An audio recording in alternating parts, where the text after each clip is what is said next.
कानी बहू। किशोरी लाल जी के बेटे राघव की शादी की बात जगह जगह चल रही थी, लेकिन किशोरी लाल जी को कोई लड़की पसंद ही नहीं आती थी। और उसकी एक ही वजह थी, किशोरी लाल जी का लालची होना। उनको लड़की वालों से मोटा दहेज चाहिए था और इसी चक्कर में एक दिन वो एक बहुत पैसे वाले के घर अपने बेटे का रिश्ता लेकर पहुंचे। उस आदमी का नाम था ओम प्रकाश।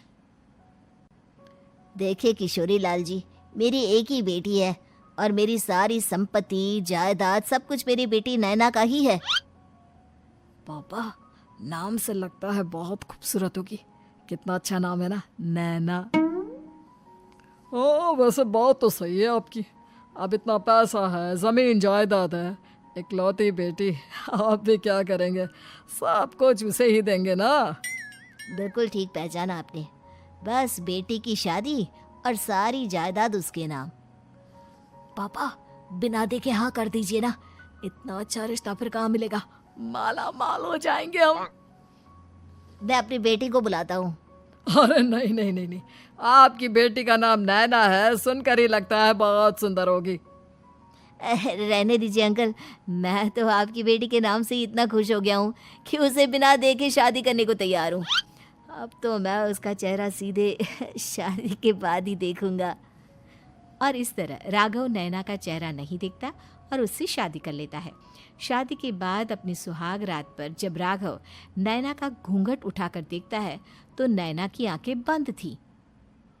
कितनी खूबसूरत हो तुम नैना, जरा अपनी आंखें खोलकर मेरी तरफ देखो तो सही। नहीं, मुझे शर्म आती है। अरे, मैंने तुम्हें शादी से पहले भी नहीं देखा, और अब अगर तुम आंखें खोलकर मुझे देखोगी भी नहीं तो मुझे अच्छा कैसे लगेगा? इससे पहले कि नैना अपनी आंखें खोलकर राघव की तरफ देखती, अचानक से लाइट चली गई और राघव नैना को पूरी तरह से देख भी नहीं पाया। अगली सुबह नैना राघव के लिए नाश्ता बनाकर लेकर आई। अरे ये क्या, आधा पराठा सीका हुआ है और आधा बिल्कुल कच्चा। ये तुमने क्या किया नैना? बहू, तुमने क्या आधा पराठा तवे से नीचे लटका कर रखा था, जो आधा सिका है और आधा कच्चा?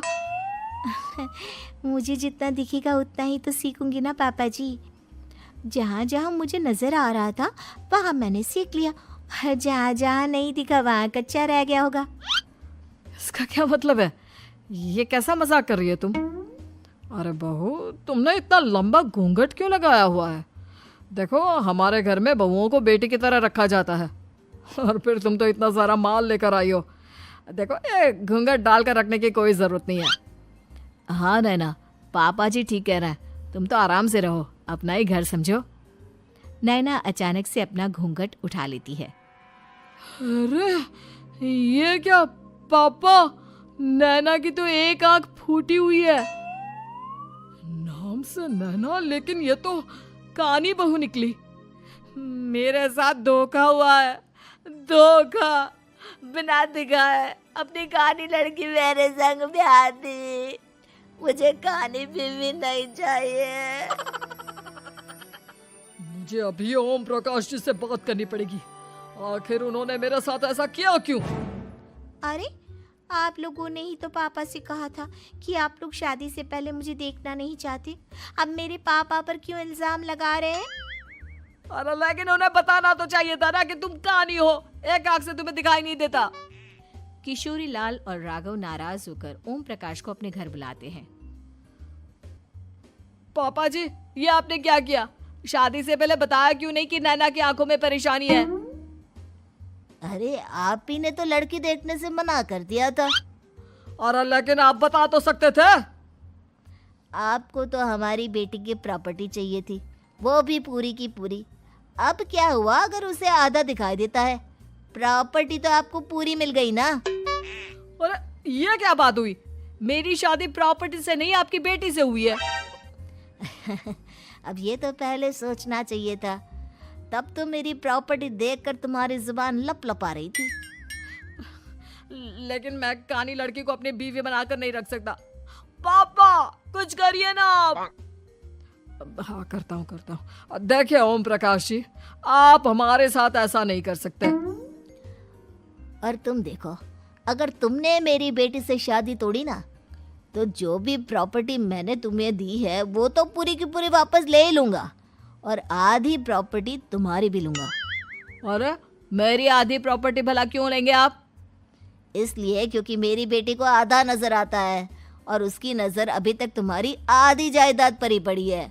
अब तुम उसे घर से निकालोगे तो कुछ तो लेकर जाएगी ना। और अगर हम आपकी बेटी को अपने घर की बहू बना कर रखे तो?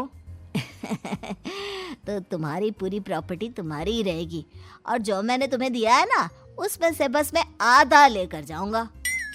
अरे लेकिन अब आप अपनी दी हुई प्रॉपर्टी में से आधी वापस क्यों लेकर जाएंगे? अगर मैं आपकी बेटी को अपनी पत्नी बनाकर रखने को तैयार हूं तो? इसलिए ताकि भविष्य में अगर तुम मेरी बेटी को धोखा दो तो उसके पास कुछ तो रहे जो पति का हो। वैसे मेरे पास तो बहुत कुछ है, लेकिन अपने पति की कोई निशानी तो उसके पास होनी चाहिए ना। अब अगर तुमने मेरी बेटी को कानी कहा तो तुम्हें प्रॉपर्टी भी कानी ही मिलेगी, पूरी नहीं। जमाए राजा। किशोरी लाल और राघव समझ चुके थे कि वो बुरी तरह फंस चुके हैं और अब उनके पास वहां से निकलने का कोई चारा नहीं है। अब समझ में आया ना, लालच बुरी बला होती है। एक तो तुम्हें प्रॉपर्टी मिली, ऊपर से बीवी मिली, उसमें तुम्हें नखरे भी दिखाने हैं। आए बड़े, चुपचाप बैठो दोनों। कुछ दिनों के बाद नैना राघव की कार लेकर बाजार घूमने निकलती है और जब कार लेकर वापस आती है, ये क्या? एक तरफ से मेरी गाड़ी पूरी खराब हो चुकी है। लगता है तुमने मेरी गाड़ी को किसी दूसरी गाड़ी के साथ एक्सीडेंट किया है। अरे अरे कितना बड़ा नुकसान कर दिया तुमने बहू। वो क्या है ना पापा जी, मुझे एक आंख से दिखाई नहीं दे रहा था, सामने से गाड़ी आ रही थी। मुझे तो सिर्फ आधा ही दिखाई दिया और वो गाड़ी मेरी कार से रगड़ते हुए निकल गई। अब मैं क्या करूं बताओ? आप इसे ठीक कराने के पैसे कौन देगा? तुम्हारे पापा? तुमने मुझसे इस तरह से बात की? अभी रुको। नैना राघव की शिकायत ओम प्रकाश को कर देती है। देखो राघव, अब जो मेरी आधी प्रॉपर्टी तुम्हारे पास थी ना, उसमें से आधी और मैं लेकर जाऊंगा, क्योंकि तुमने मेरी बेटी को डांटा। अरे नहीं नहीं पापा जी, गलती हो गई, माफ कर दो। गलती की तो कोई गुंजाइश ही नहीं। अगली बार मेरी बेटी को डांटा तो बची हुई आधी में से आधी और ले जाऊंगा। लालच के चक्कर में हम दोनों ने बहुत बड़ी गलती कर दी बेटा। एक तो तुम्हें कानी बहू मिली और ऊपर से जो माल मिला वो भी काना। इस तरह राघव की हर एक गलती पर ओम प्रकाश उसकी प्रॉपर्टी का आधा आधा हिस्सा लेकर अपना सारा माल वापस ले गया और राघव को कानी बीवी से काम चलाना पड़ा।